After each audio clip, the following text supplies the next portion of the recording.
So good day everyone, my name is Aljane Caballon from BSHM 2C. And for today's video, we will mix a screwdriver. Screwdriver is composed of 1 jigger of vodka, 2 jigger of orange juice. On the rocks, pour over ice. Then we will use a highball glass. Then garnish with sliced orange.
So the second cocktail that we're going to mix is Black Russian. So Black Russian is composed of 5 cl of vodka, 2 cl of coffee liquor.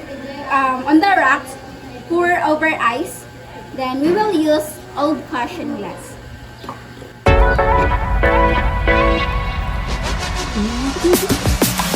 Turn your